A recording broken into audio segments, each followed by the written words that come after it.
Hi friends, it's Jess with our Bipolar. Welcome back to my channel. If you're new here, just a little bit about me. I have bipolar 1 and I was diagnosed about 26 years ago when I was a sophomore in college.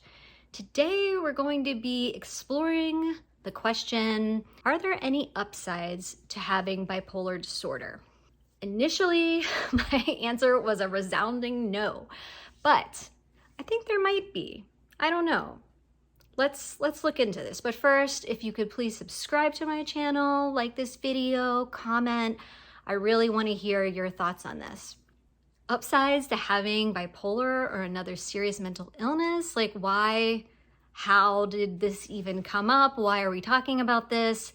Well, the reason it came up is because I did a Q&A a while ago and someone asked me this question, like, what do you consider the upsides of having bipolar if there are any?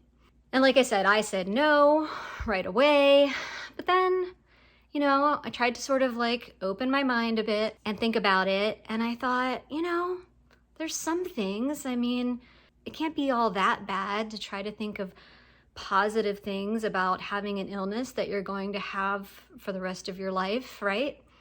And I have thought of some things, but I would like to know what you think, because I'm sure I will leave things out.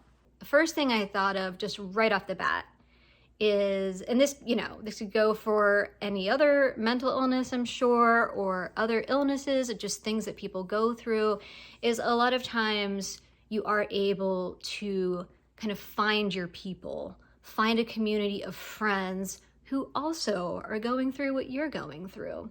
And I have done that, and I've done that through this channel and also mostly on Instagram. Now, I have met some people in person as well through NAMI. I do some volunteering for them, but I've really found my people on Instagram. There is a flourishing bipolar community there. If you have bipolar, you need to get your butt there. I have made some great friends.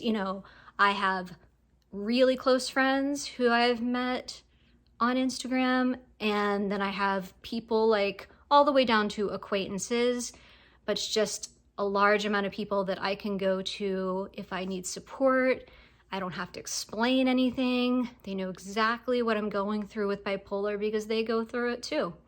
Another thing that, at least for me, and this may not translate for everyone, but before I was diagnosed with bipolar 1, I was pretty cold. I didn't show a lot of emotion. I think that, I was 19 when I was diagnosed, so as a child and teenager even, I think I experienced a lot of depression, like the depression side of bipolar, and I was actually, misdiagnosed with depression first when I was 18.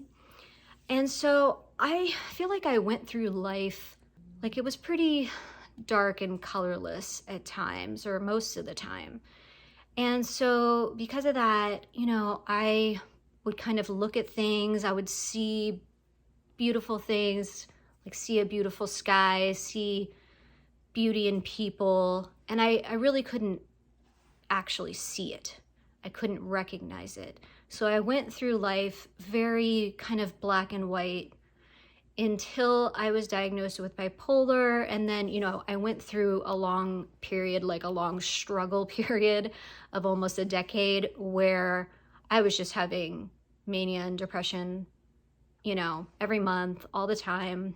And so during that time, it was hard to really experience joy and experience life the way I wanted. But then once I sort of got things more under control, and I still have symptoms to this day, of course, but I have all this time in between where I feel like now I'm me. And before being diagnosed with bipolar, I don't think I was my full self because I was mostly depressed.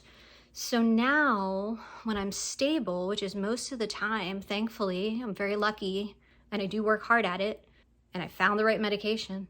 I know not everyone does, but I really experience a lot of joy, and I look for the joy.